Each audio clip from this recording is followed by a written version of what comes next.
Alright folks, so I've been doing some studying and I think I found the origins of the whole right hand and left hand path kind of power struggle in Western esotericism.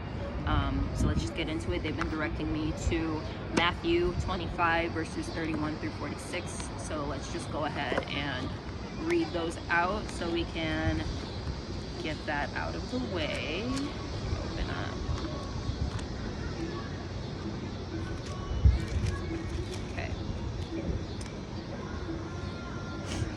When the Son of Man shall come into his glory, and all the holy angels with him, then shall he sit upon the throne of his glory, and before him shall be gathered all nations, and he shall separate them one from another, as a shepherd divideth his sheep from the goats. And he shall set the sheep on his right hand, but the goats on his left. Then shall say the king unto them on his right hand, Come ye blessed of my Father, inherit the kingdom prepared for you from the foundation of the world.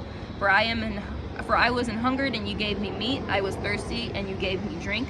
I was a stranger, and you took me in. Naked, and you clothed me. I was sick, and you visited me. I was in prison, and you came to me. Then shall the righteous answer him, saying, Lord, when did we see you hungered and feed you, or thirsty and gave thee drink?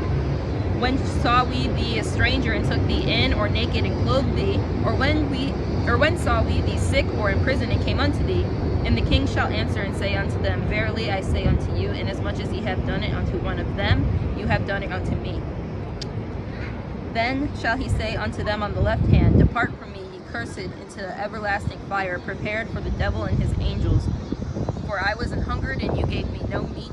I was thirsty, and you gave me no drink. I was a stranger, and you not took me in. Naked, and you clothed me not.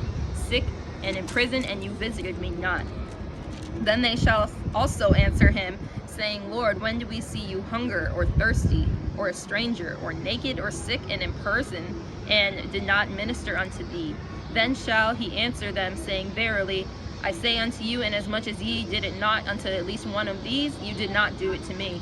And these shall go away into everlasting punishment, but the righteous into life eternal.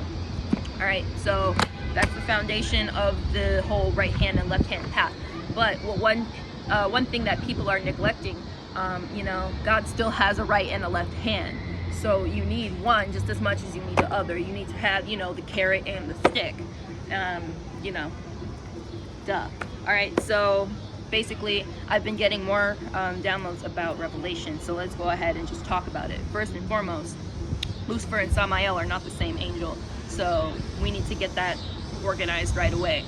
Lucifer, while misguided, descended so that, he could ultimately bring about humanity's free will and, their own choices to be separated from God. As Samael, I was essentially just created to act as an infernal judge and essentially to be the Antichrist.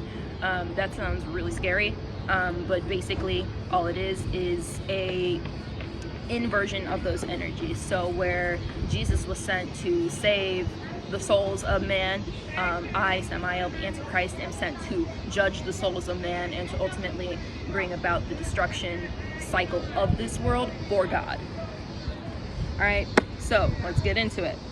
So you can kind of think of Samael as a counterbalance to Jesus, in a way.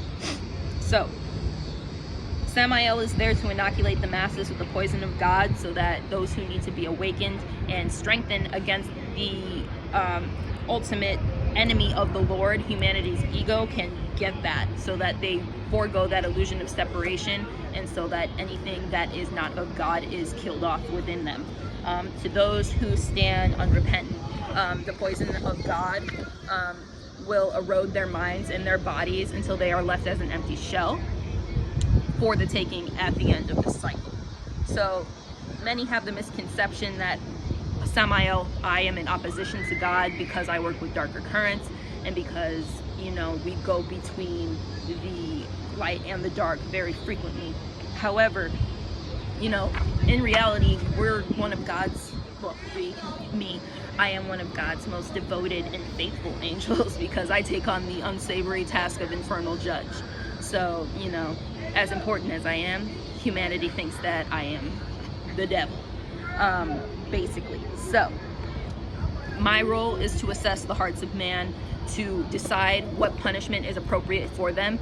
Ultimately, I am not the ultimate judge. God just sends you to me. You can think of me as the CEO of hell, and I am determining your punishment from there.